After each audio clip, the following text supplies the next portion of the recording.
picture with other world leaders. This image, decidedly less controversial than the one from Thursday, where the president seemed to brush past the leader of Montenegro to get to the front of the pack there. Yeah, he was trying to get in his position for that photograph. In a few hours, President Trump will board Air Force One and depart Italy.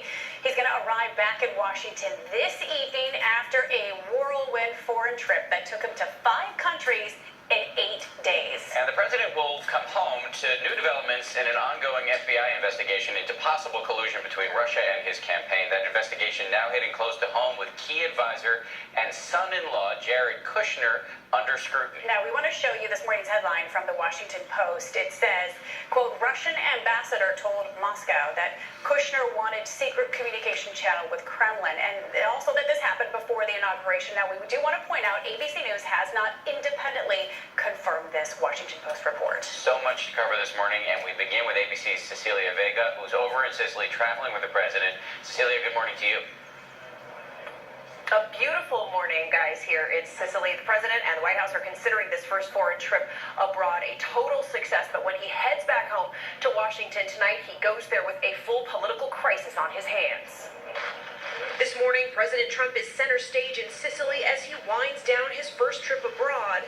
But back home, the spotlight now is on his son-in-law advisor, Jared Kushner. According to the Washington Post, U.S. intelligence officials intercepted communications of the Russian ambassador during the transition, who claimed that Kushner wanted to use secure Russian facilities as a back-channel way of talking to the Kremlin.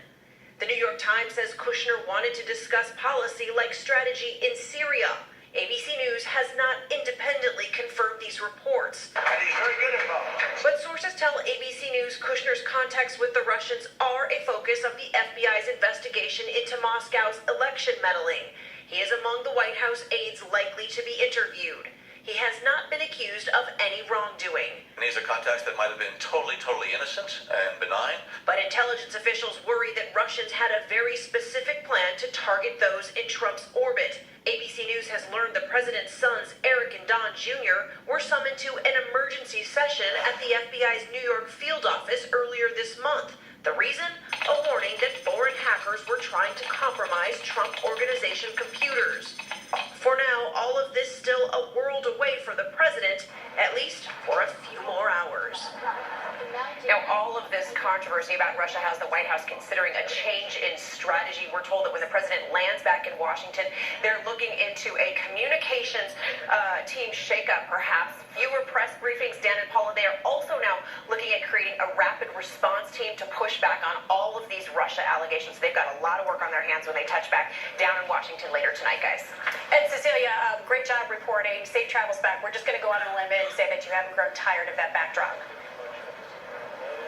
I'm going to stay here, sorry, by going on vacation. No, please come back to D.C. All right, Cecilia, great job reporting and safe travels to you. Joining us now from Washington is ABC News contributor Alex Castellanos. Alex is a Republican strategist and a Trump supporter. Okay, Alex, let's get right to the news of the day.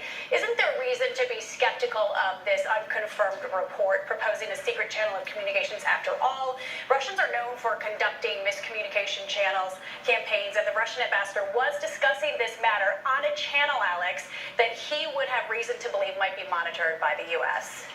Well, that's one of the many strange things about this story. It's a little bit like standing on the corner with a bullhorn saying, we need to have a secret meeting.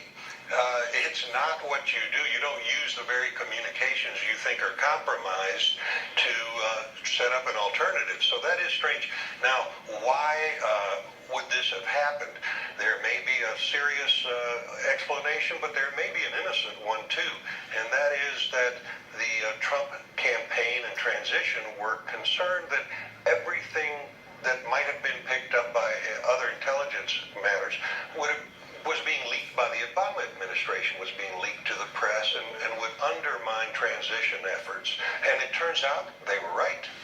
Alex, but let's put today's story in context, though. If you consider this new information in light of what we already know, that Donald Trump has consistently praised the Russians while criticizing our allies, that his advisors have gotten into hot water for failing to report meetings with the Russians, that there are reports that the president allegedly demanded a loyalty oath from the FBI director who was investigating Russia, and that the president admitted that Russia was on his mind when he fired James Comey. When you take all that together, are Trump's critics wrong when they say that there appears to be some smoke here? some smoke, certainly, and but there also appears to be some ice.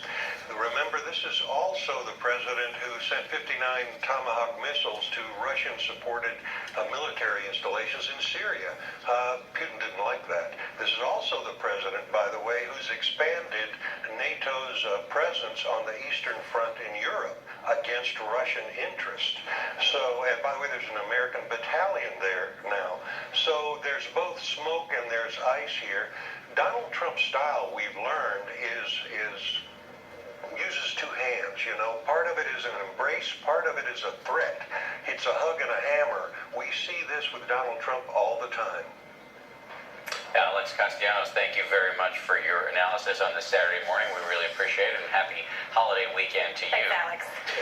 Meanwhile,